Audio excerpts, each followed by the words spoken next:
Vous pouvez dire que vous avez la foi. Vous pouvez même citer des versets, fréquenter l'Église et connaître les hymnes par cœur. Mais si votre vie ne reflète pas la sainteté, votre foi est une illusion dangereuse. Nous vivons dans une génération qui réclame des bénédictions, mais fuit le renoncement. Elle veut le salut, mais rejette la transformation. Elle parle de grâce, mais oublie la croix. Et ainsi, jour après jour, beaucoup se déclarent sauvés, mais continuent d'être morts dans leurs péchés. Si vous sentez que la véritable foi exige plus que de belles paroles, si quelque chose en vous réclame une vie qui honore réellement Dieu, alors cette vidéo est votre appel. Vous êtes convoqué à sortir de la tromperie et à marcher dans le feu de la purification. Charles Spurgeon, le prince des prédicateurs, a affirmé avec fermeté: un chrétien qui vit dans un péché continu, sans repentance, n'a jamais été converti. Et ces paroles résonnent comme le tonnerre sur les chairs endormies d'aujourd'hui. Dans cette vidéo, nous allons révéler pourquoi la foi sans sainteté n'est pas seulement inutile. C'est un mensonge qui vous rapproche de l'enfer, tout en vous faisant croire que vous allez au ciel. Hébreux 12, 14 dit « Recherchez la paix avec tous et la sainteté, sans laquelle personne ne verra le Seigneur. Sans sainteté, personne ne verra le Seigneur. Peu importe le nombre de cultes que vous fréquentez, peu importe le nombre de chants que vous chantez, peu importe le nombre de versets que vous mémorisez. Sans sainteté, vous êtes perdu. Et c'est la vérité que l'Église moderne ne veut pas entendre. Avez-vous déjà pensé que l'enfer n'a pas peur de votre foi? Oui, c'est exactement ça. Il y a un type de foi que l'enfer applaudit, parce qu'elle est vide, inoffensive et orgueilleusement mensongère. C'est la foi du discours sans la pratique, du chrétien qui chante fort mais ment doucement, qui prie avec éloquence mais négocie ses valeurs au premier coin de rue. Cette foi est abondante de nos jours. Elle est dans les playlists gospel, dans les bios Instagram, dans les statuts avec des versets, dans les cultes remplis d'applaudissements. Mais où est la sainteté? Où est la séparation du monde, le renoncement à la chair, la crainte devant la parole? La foi sans sainteté est un déguisement confortable. Elle vous permet de vous sentir en sécurité pendant que vous coulez. Elle vous offre des promesses sans prix, le ciel sans la croix, le salut sans la repentance. C'est un piège fait de paroles douces, mais empoisonnées, et l'ennemi l'utilise avec maestria. Jésus n'a pas appelé ses disciples à croire seulement en lui. Il les a appelés à se renier, à prendre la croix et à le suivre. Et voici le point central. Suivre Christ sans sainteté, c'est comme porter une croix en papier. Ça peut ressembler au christianisme, mais ça ne résiste pas au feu. Charles Spurgeon a écrit « La vraie foi est active, purifiante, influente. Elle ne peut jamais être séparée de la sainteté. » Mais alors, pourquoi tant de gens acceptent-ils de vivre avec une foi stérile? Parce qu'elle n'exige pas de changement. Elle ne confronte pas les péchés. Cette foi est confortable. Elle rentre dans n'importe quel agenda. Elle se marie avec n'importe quel péché déguisé en liberté. Cependant, l'apôtre Jacques dénonçait déjà cette auto-illusion. La foi sans les œuvres est morte. Jacques 2, 26. Et que sont ces œuvres? Ce sont les fruits d'une vie modelée par l'Esprit. Ce sont les pas de quelqu'un qui, par amour pour Dieu, est ce qui le sépare de lui. Ce sont les gestes de celui qui ne joue pas avec le péché, parce qu'il connaît le prix qui a été payé pour le vaincre. La vraie foi coûte cher. Elle vous amène à dire non au monde, quand tout autour de vous crie oui. Elle vous oblige à renoncer à l'orgueil, à la vanité, au confort du péché secret. Elle vous force à vivre dans la lumière, même lorsque votre chair réclame l'ombre. La sainteté n'est pas la perfection. La sainteté est la séparation. C'est dire tous les jours « Je n'appartiens pas à ce monde ». C'est entrer dans votre chambre, vous agenouiller et pleurer non seulement pour les bénédictions que vous voulez, mais pour les fautes que vous devez vaincre. C'est haïr ce qui offense Dieu, même si c'est quelque chose que vous aimez. La foi qui ne génère pas de transformation est un écho vide. Et le pire, plus elle grandit sans racines, plus elle trompe. Vous pouvez même impressionner les hommes, mais devant le trône de Dieu, aucun maquillage religieux ne résiste à la lumière de la vérité. La vraie foi dérange, elle dénonce, elle secoue, elle nettoie. Elle vous fait vous lever de la zone de confort et marcher vers la croix, même avec des larmes, même avec des pertes, même avec des renoncements. Et c'est cette foi que l'enfer déteste, parce qu'elle est vivante, et tout ce qui est vivant dans le royaume de Dieu menace les ténèbres. Jacques 2, 19 dit « Tu crois que Dieu est un, tu fais bien. Les démons aussi le croient et ils tremblent. Les démons croient en Dieu, mais ils ne sont pas sauvés. Parce que la foi sans transformation n'est pas la foi. C'est une connaissance morte. Alors demandez-vous aujourd'hui, votre foi vous transforme ou ne fait-elle que vous informer? Votre foi vous fait-elle haïr le péché ou ne fait-elle que vous faire sentir une culpabilité momentanée? Votre foi vous mène-t-elle à la croix ou ne fait-elle que vous mener au culte du dimanche? Parce que si votre foi ne produit pas de sainteté, alors ce n'est pas la vraie foi, c'est seulement de la religion. Et la religion sans transformation est le chemin le plus large vers l'enfer. Il y a une vérité oubliée au milieu de la foule. Celui qui marche avec Dieu marche sur un chemin étroit. Et l'étroit n'accommode pas les bagages, ni les excuses, ni la compagnie de ceux qui se moquent du sacré. Depuis la Genèse, la foi qui plaît à Dieu est celle qui sépare. Abraham a dû sortir de la maison de son père. Moïse a dû sortir d'Égypte. Et plus difficile encore, il a dû sortir l'Égypte de lui-même. Et vous? Qu'avez-vous déjà laissé derrière vous par amour pour la sainteté? Le monde d'aujourd'hui aime l'idée de la foi, mais il déteste l'idée du renoncement. Il veut un Jésus qui sauve, mais pas un Seigneur qui gouverne. C'est pourquoi beaucoup essaient de concilier la lumière et les ténèbres. Ils fréquentent l'Église et les lieux de péché avec la même facilité. Ils publient des versets le matin et de la sensualité le soir. Ils appellent cela la liberté, mais c'est de l'esclavage déguisé. Jésus a dit « Nul ne peut servir deux maîtres » Matthieu 6, 24. Et pourtant, tant de gens essaient. Ils essaient de servir Dieu avec un cœur divisé. Ils essaient de garder le feu allumé sur l'autel tout en nourrissant le péché en secret. Mais le Dieu de la Bible ne divise pas son trône avec aucune idole. Ou il est tout, ou il n'est rien. Charles Spurgeon, avec sa voix prophétique, a déclaré « Celui qui prétend suivre Christ, mais vit comme le monde, se ment à lui-même. » Ce mensonge spirituel est subtil, mais dévastateur. Il détruit des générations entières de chrétiens tièdes, inoffensifs, sans importance. Des personnes qui connaissent la doctrine, mais ne connaissent pas le Dieu de la doctrine. Qui disent « Seigneur, Seigneur », mais ne font pas la volonté du Père. La sainteté n'est pas l'isolement. Ce n'est pas le légalisme, ce n'est pas la supériorité. La sainteté est une réponse d'amour. C'est dire « parce que tu es saint, moi aussi je veux l'être ». Et il ne s'agit pas seulement de ce que vous cessez de faire, la sainteté est aussi ce que vous choisissez de faire avec zèle. Priez quand personne ne vous voit, fermer les yeux à ce qui contamine, prendre des positions qui coûtent des amitiés, être fidèle dans les petits détails que personne ne perçoit, mais que le ciel observe. Il est facile de fréquenter une église. Il est difficile d'être l'église.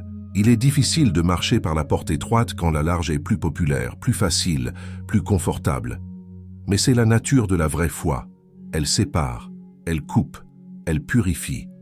Elle exige de vous une décision radicale, constante, définitive. Qui est votre Seigneur? Qui dicte vos choix? Qui a votre cœur? Il n'y a pas de vraie foi sans cette confrontation, sans cette épée qui sépare la chair et l'esprit, l'apparence et l'essence. L'apôtre Paul a écrit aux Corinthiens « Sortez du milieu d'eux et séparez-vous, dit le Seigneur, ne touchez à rien d'impur, et je vous accueillerai. » 2 Corinthiens 6, 17. Notez bien, la séparation précède l'acceptation. La sainteté précède l'intimité. Celui qui veut marcher avec Dieu doit marcher loin de ce qui l'attriste. Le monde a besoin de voir des chrétiens qui non seulement croient, mais qui vivent ce qu'ils croient. Des hommes et des femmes dont la foi est évidente dans le regard, dans la parole, dans la manière de s'habiller, dans la manière de décider. Des personnes dont la vie est un autel, dont la démarche est une prédication vivante. Parce que c'est cette foi qui sépare, et c'est aussi cette foi qui sauve. 1 de Pierre 1, 15, 16 ordonne « Mais, puisque celui qui vous a appelé est saint, vous aussi soyez saints dans toute votre conduite, car il est écrit « Vous serez saints, car je suis saint. » Ce n'est pas une suggestion, c'est un commandement. Soyez saints, pas religieux, pas moralisateurs, saints, séparés pour Dieu, consacrés pour sa gloire, vivant de manière que le monde voit la différence, parce que la foi sans séparation est une foi sans direction.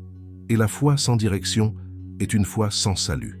Le mot « grâce » était la plus belle des fleurs du jardin du salut, mais aujourd'hui, beaucoup ne l'accueillent que pour orner leurs péchés.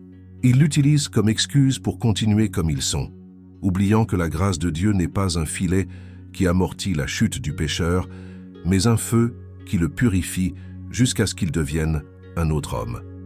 Oui, c'est vrai. Nous sommes sauvés par grâce et non par les œuvres.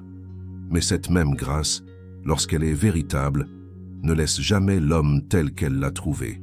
Spurgeon disait « La grâce qui ne change pas mon cœur n'a pas non plus sauvé mon âme. Elle vous trouve où vous êtes, mais elle vous en arrache avec des mains fermes et aimantes. La grâce n'est pas la tolérance du péché, c'est la libération de celui-ci.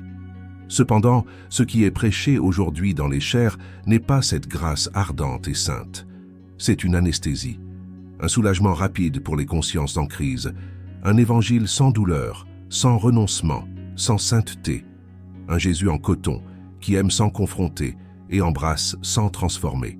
Combien vivent aujourd'hui engourdis par ce doux poison? Ils disent « Dieu connaît mon cœur », comme si c'était une excuse et non une sentence. Comme si le fait que Dieu regarde à l'intérieur d'un cœur sale était un soulagement et non un jugement. La grâce bon marché dit « Ne t'inquiète pas, tu es sauvé, continue à vivre comme tu veux ». La vraie grâce murmure « Lève-toi, tu es mort avec Christ. Maintenant, il est temps de vivre comme il a vécu. » Vous êtes-vous déjà demandé « Quel type de grâce me soutient? Est-ce qu'elle me défie ou me calme?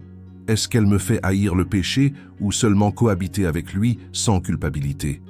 Est-ce qu'elle me mène à la repentance ou ne fait-elle que me réconforter dans ma répétition?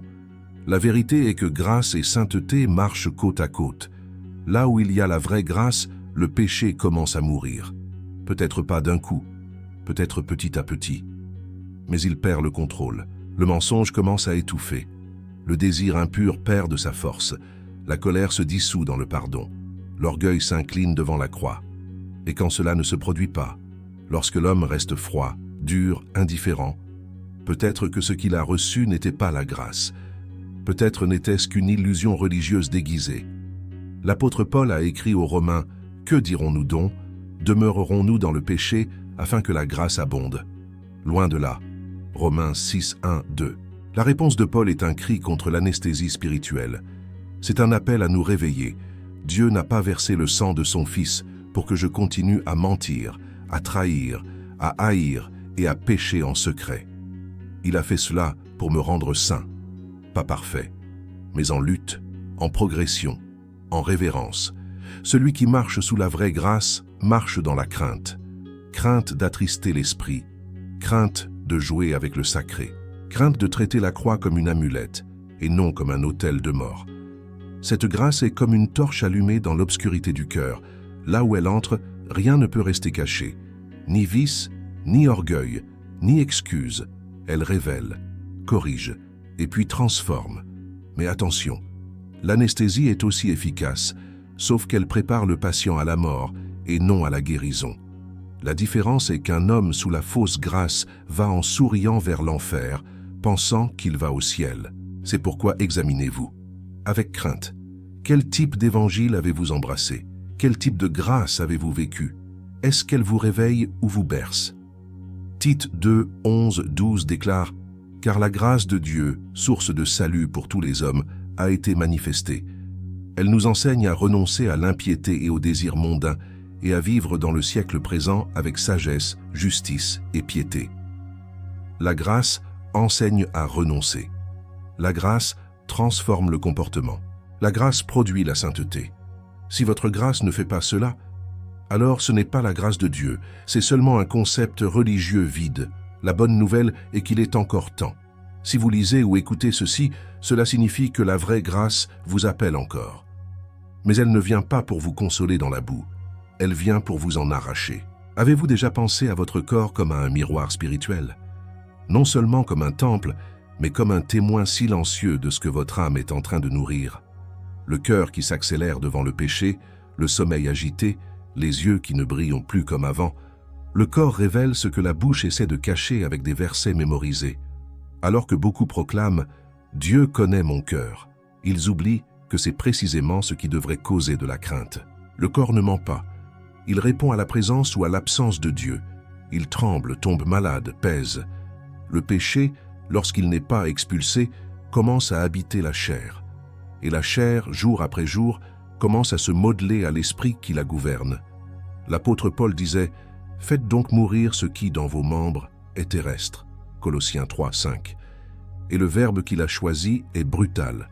Mortifier, pas négocier, pas camoufler, tuer. Mais ce que nous avons aujourd'hui, ce sont des chrétiens qui essaient de faire paraître le corps saint sans en fait soumettre l'âme.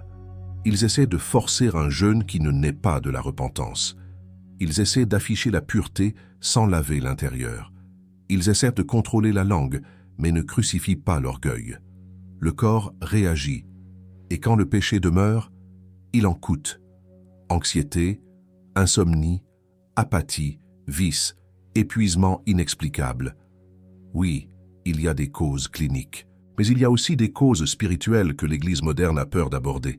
Spurgeon disait « Le péché caché dans le cœur devient une fièvre dans le sang. » Et combien de fièvres spirituelles sont aujourd'hui masquées par des diagnostics de convenance. Le corps s'incline dans l'adoration lorsque l'âme est en communion. Le corps se rend à l'autel lorsque l'esprit se courbe devant le Seigneur. Mais lorsque le cœur est divisé, le corps devient un champ de bataille. Et la première victime est la sainteté elle-même. Combien luttent aujourd'hui avec le même vice depuis des années? Combien n'arrivent plus à prier plus de 5 minutes sans distraction? Combien ne ressentent plus rien lorsqu'ils entendent parler de la croix? Le problème n'est pas dans le corps, il est dans l'absence de la présence. Le corps est sale uniquement parce que l'âme est froide. Et lorsque l'âme revient au feu de Dieu, le corps redevient temple et non prison. Le péché laisse des marques, parfois invisibles pour les hommes, mais le ciel les voit toutes. Le corps porte des cicatrices spirituelles, et il n'y a qu'un seul qui peut les guérir, celui qui a sur les mains les marques de la croix. Jésus, l'agneau sans tache, a souffert dans son corps le poids de tous nos péchés. Et aujourd'hui, il nous appelle non pas à une foi de parole, mais à une sainteté qui déborde de l'âme aux os. La sainteté n'est pas une sensation, c'est une transformation. C'est lorsque même notre corps réagit à la présence de Dieu avec crainte et tremblement. 1 Corinthiens 6, 19, 20 déclare « Ne savez-vous pas que votre corps est le temple du Saint-Esprit qui est en vous, que vous avez reçu de Dieu, et que vous ne vous appartenez point à vous-même, car vous avez été rachetés à un grand prix. Glorifiez donc Dieu dans votre corps. Votre corps ne vous appartient pas, il a été acheté par le sang. Alors comment l'utilisez-vous? Pour glorifier Dieu ou pour satisfaire la chair? Si votre foi n'a pas touché votre corps, peut-être qu'elle n'a pas encore touché votre âme. Et si votre âme est toujours divisée, alors il est temps de déchirer le voile de la tromperie.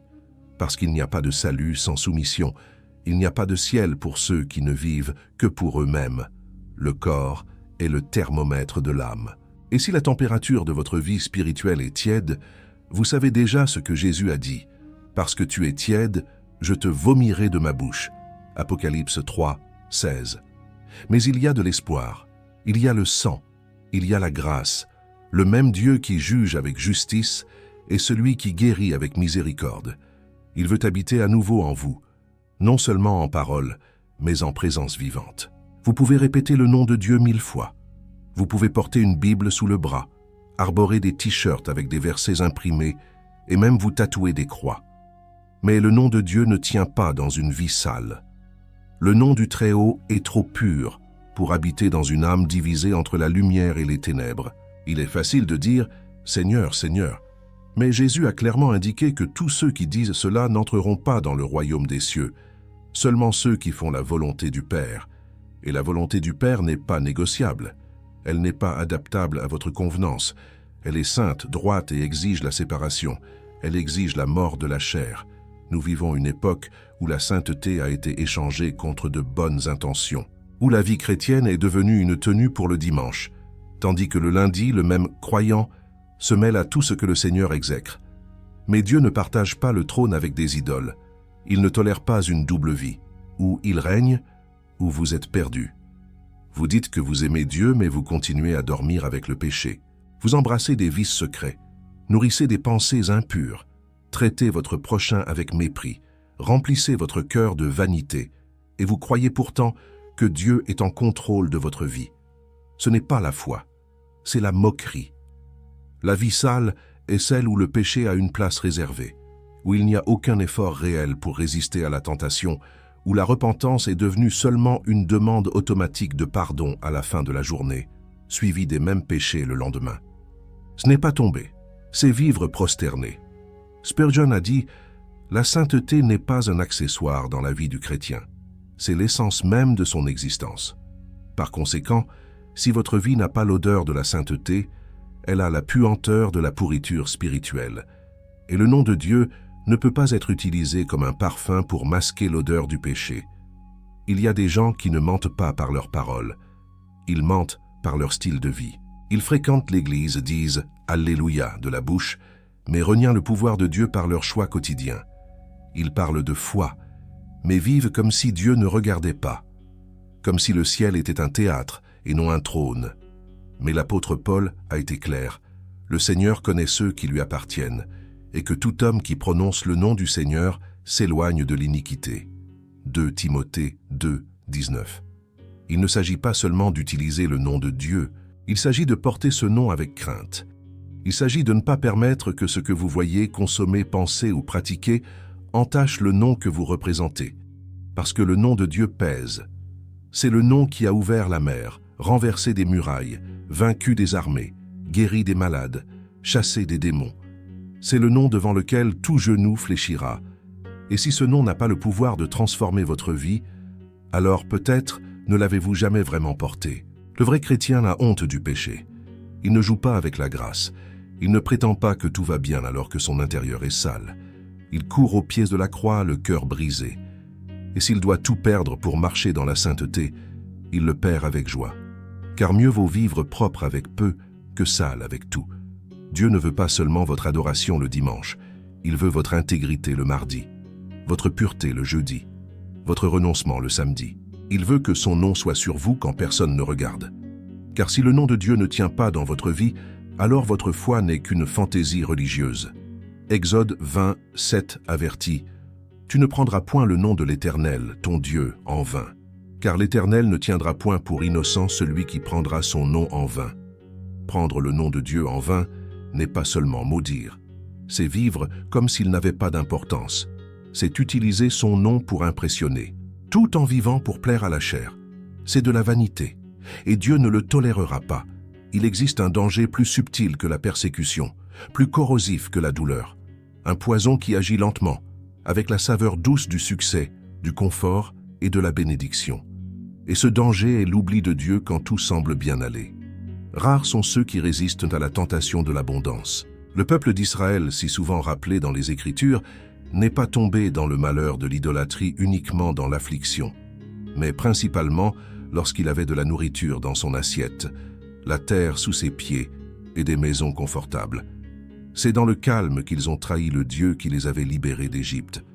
C'est dans l'abondance qu'ils ont commencé à dire « C'est ma puissance et la force de ma main qui m'ont acquis ces richesses. » Il en va de même pour nous. Nous crions dans la rareté, nous jeûnons dans la douleur, nous pleurons aux pieds du Seigneur quand il n'y a pas d'issue. Mais combien restent brisés lorsque la bénédiction arrive? Combien s'agenouillent encore lorsque les dettes sont payées, le mariage restauré, le corps guéri?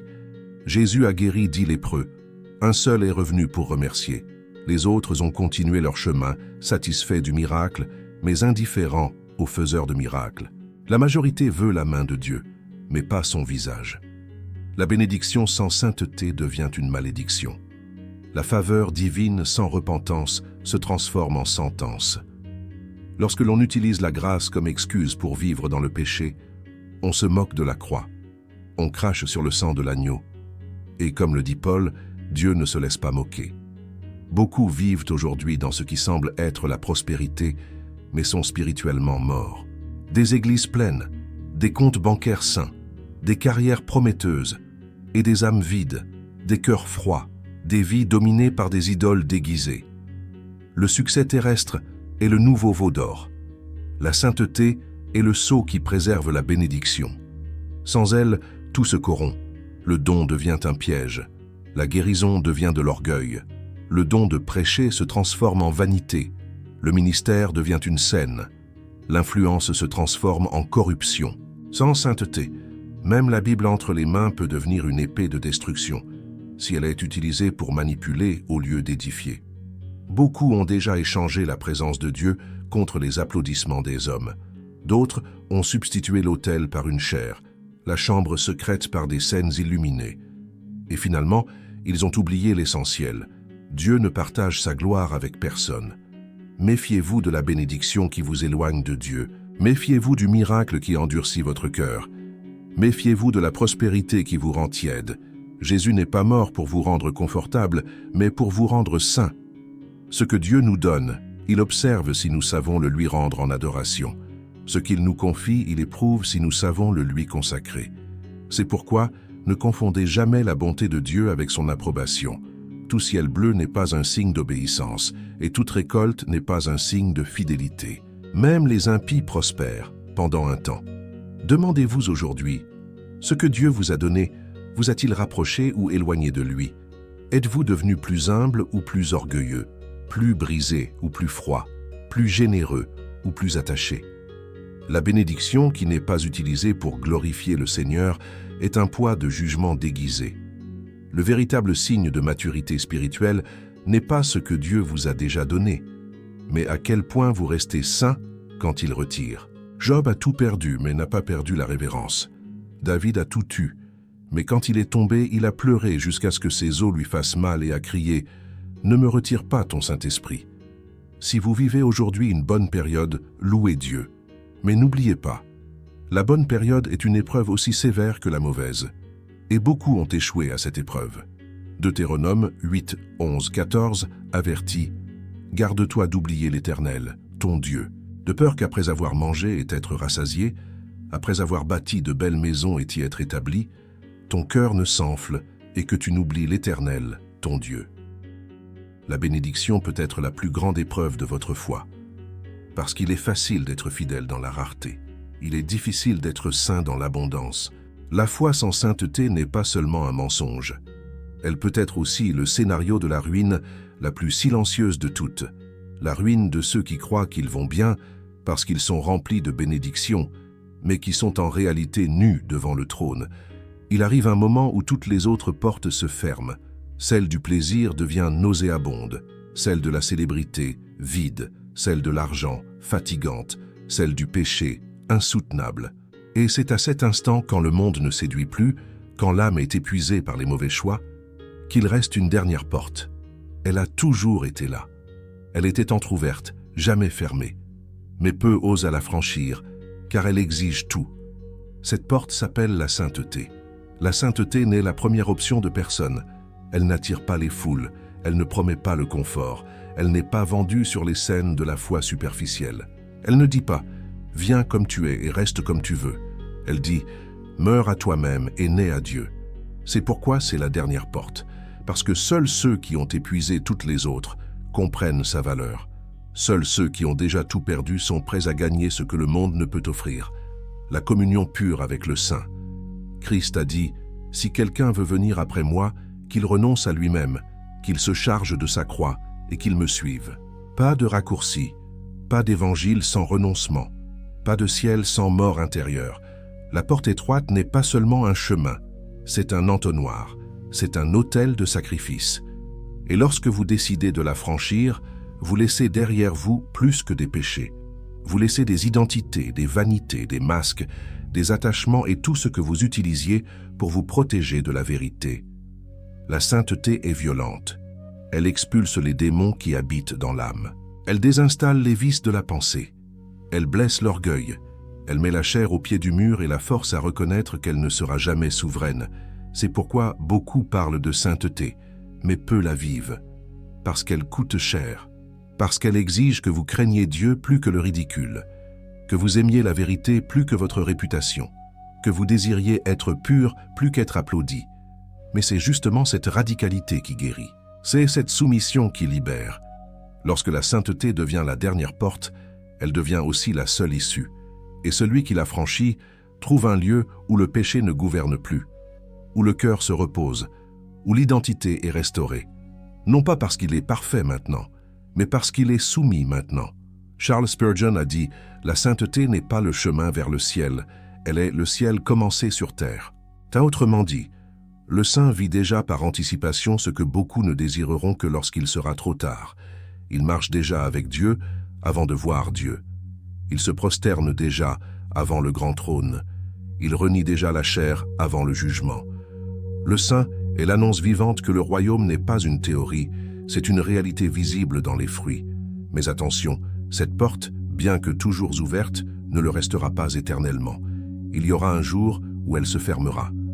Et ce jour-là, beaucoup frapperont en disant « Seigneur, Seigneur, en ton nom nous avons prophétisé, guéri, chanté, prêché, et ils entendront la sentence la plus redoutée de l'histoire. Je ne vous ai jamais connu. Pourquoi? Parce qu'ils savaient beaucoup, mais se sont peu sanctifiés. Parce qu'ils prêchaient fort, mais obéissaient doucement. Parce qu'ils voulaient le ciel, mais rejetaient la croix.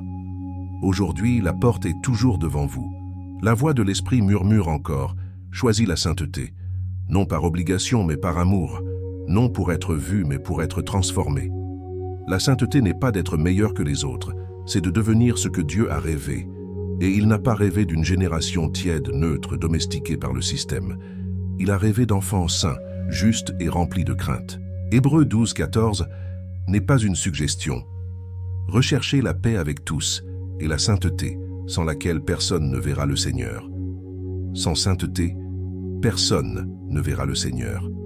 Peu importe ce que vous savez, peu importe ce que vous avez servi, peu importe le nombre de miracles que vous avez vus, sans sainteté, vous êtes perdu. La foi sans sainteté est un mensonge. La grâce sans transformation est du théâtre. L'Église sans renoncement est un cirque. Et le chrétien sans croix n'est qu'un personnage religieux essayant d'éviter l'enfer sans ressembler au ciel. Ne reportez plus. Ne rationalisez pas. N'attendez pas de sentir. Choisissez. Car lorsque tout le reste échouera, il ne restera que cette porte. Et elle n'est pas large. Elle exige que vous laissiez tout derrière vous. Mais en la franchissant, vous trouverez ce que vous avez toujours cherché, Dieu. Non comme un concept, mais comme une présence vivante. Et alors, enfin, vous serez libre. Vous êtes arrivé jusqu'ici. Et cela en dit déjà long. Car au fond, votre âme a soif de quelque chose de réel, quelque chose qui va au-delà de l'esthétique religieuse, au-delà du langage gospel, au-delà du masque pieux que tant de gens utilisent pour cacher la froideur du cœur. La vérité est que, devant Dieu, il n'y a que deux attitudes. Soit vous vous soumettez complètement, soit vous vivez un mensonge. Et les mensonges ne résistent pas à l'éternité. La sainteté n'est pas un fardeau, c'est un feu. Et ce feu est disponible maintenant. Non pour les parfaits, mais pour les disposés. Non pour ceux qui savent beaucoup, mais pour ceux qui veulent être transformés pour de vrai. Vous avez été appelés pour cela. Pour être un prince au milieu d'une génération corrompue. Pour vivre d'une manière si propre, si droite, si pleine de crainte, que votre vie dénonce silencieusement les ténèbres. Mais cette décision, personne ne peut la prendre pour vous. Ni votre Église, ni vos parents, ni votre pasteur. Seul vous pouvez ouvrir la porte de la sainteté et la franchir. Maintenant, je vous invite. Si ce message a touché votre âme, s'il a réveillé quelque chose en vous qui ne peut plus être ignoré, abonnez-vous à la chaîne Escolado Principe maintenant. Commentez ci-dessous. Avez-vous vécu une foi qui transforme ou qui cache? Et partagez cette vidéo avec quelqu'un qui a besoin d'entendre cette vérité de toute urgence. Le temps passe, mais la grâce est toujours ouverte. Choisissez aujourd'hui de vivre comme quelqu'un qui appartient réellement au roi, parce que la foi sans sainteté est un mensonge, et les mensonges n'entrent pas dans le royaume. Choisissez la sainteté, choisissez la vie, choisissez Christ.